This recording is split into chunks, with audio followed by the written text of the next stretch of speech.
Коюн, эркектердин ачуусун чыгара турган 3 нерсе бар. Биринчисине башкаларга салыштыруу. Паланчанын күйөөсү мындай ийгиликке жетти, паланчанын күйөөсү 2 этаж үй салып калды, паланчанын күйөөсүнөн эринен үлгү албайсыңбы, Россияда 10 жылдан бери иштеп атат, балдарына үй салып койду, андай кылып койду, мындай кылып койду айтор. Бул сөздөрдүн бардыгынан эркектин ачуусу келет, натыйжасы жаман болот. Ойлонуп сүйлө. Тилден чыгып аткан нерсеге ойлонуп сүйлө. Тилим бар экен деп эле. Баягы тил ушундай нерсе, арсан сыяктуу босогобуздан комдонуп турат, бошоп кетсе ал өзүбүздү дагы жеп коет да.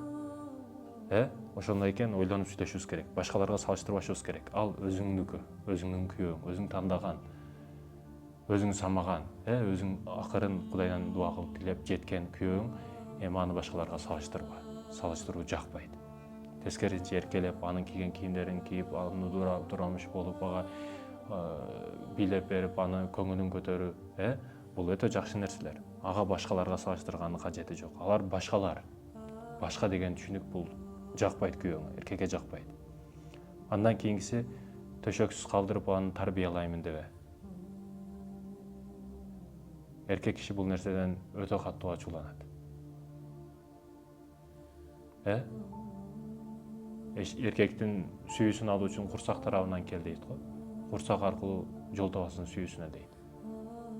Бирок ошончо азык киргенден кийин ал чыгат. Чыгыш керек. Ошол чыга турган нерсеге жардам бере турган эң биринчи сенсиң да. Кудай ошол табияттан бири-бириге магнит кылып жаратып койгон. Магнит канчалык алыстаган сайын, өзүн алып качканы сайын, бул жерде жинни боло берет, өзүн жогото берет, кагара берет. Күн тийип саргарып, баягы заң басып кетет, ошол сыяктуу болуп кете берет. Айтайын дегеним, төшөксүз калдырып тарбиялайм дебе. Андан кийин башкарууга аракет кылба. Флагты мен кармайм, мен башкарам, мен шефмин, башка деген нерселерди токтотуш керек. Ким башкарам десе, ал күйөөсүз калат.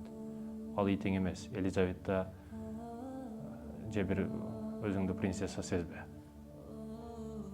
Башкарууга аракет кылба. Аны башкара турган ата-энеси бар эле. Жакын бир туугандары бар эле. Ал баш ийет, көбүгө баш ийет, бирок сага эмес. Муну өтө пасттык, муну өтө жамандык деп билет. Ошондой экен башкарууга аракет кылба. 3 нерседен алыста, 3 нерсеге жакында, 3 нерсенин амалын кыл, 3 нерсенин айласын кыл.